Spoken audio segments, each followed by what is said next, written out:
Yoga chara chara, yoga chani jishi, akenye jezi visa.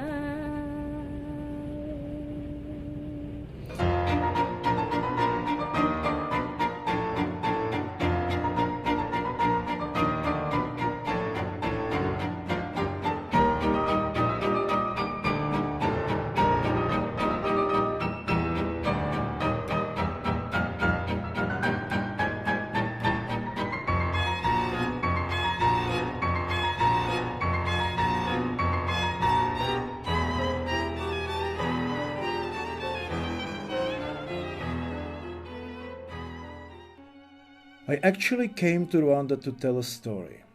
A complex, troubling story of a divided country where hundreds of thousands of people were killed in a dreadful bloodbath of 1994.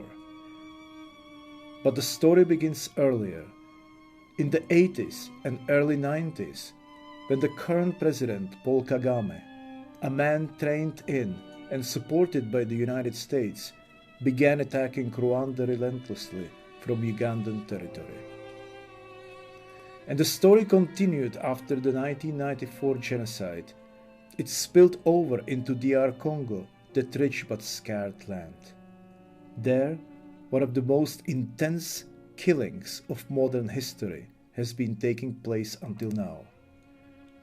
Rwanda and Uganda, on behalf of Western companies and governments, have been plundering and ravishing this mineral-rich nation, killing millions.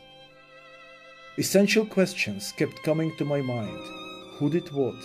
What was the essence of a build-up? Who was responsible and who fired the first shot? Who exactly was behind the conflict? I felt it was essential to find out, to discover the truth, for the sake of Rwanda and DR Congo, for the sake of Africa and the world.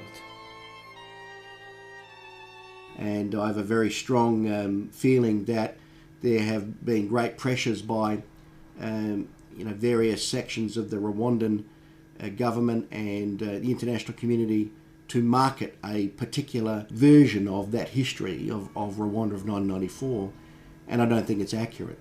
A string of people who have been killed or shot abroad, and you can't even be sure in a country like the United States, Great Britain, France, not to speak about South Africa, there is no place Kagame would not strike. And he does it with, so barefaced that it is, any Mobutu or Idi Amin Dada looks like an apprentice by comparison, because at least they had sort of red lines they would not cross. You would not try to kill someone once, miss him and try again, and going through your official embassy people. You would not kill an opposition figure in London, Paris or New York. You would just wait for them to be at the very minimum in Kinshasa. I'm sorry to say in these very strong words, but increasingly Kagame behaves like a serial killer. And that is the most grave situation that Rwanda faces today.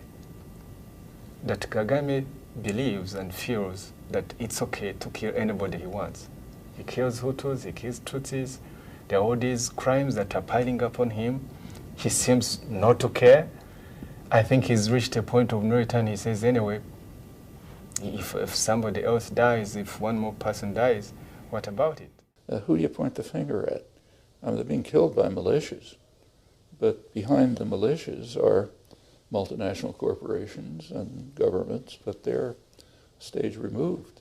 You don't see the multinational corporations that are using the militias to slaughter people so that they can get access to the coltan that Westerners use in their cell phones. It's indirect. Congo and Rwanda and Uganda, they belong to themselves. It belongs to the people. We need democracy that puts power into the hands of the inhabitants who use and trade the resources for their well-being, not to be a sphere of influence for a foreign country who will then come and take the resources.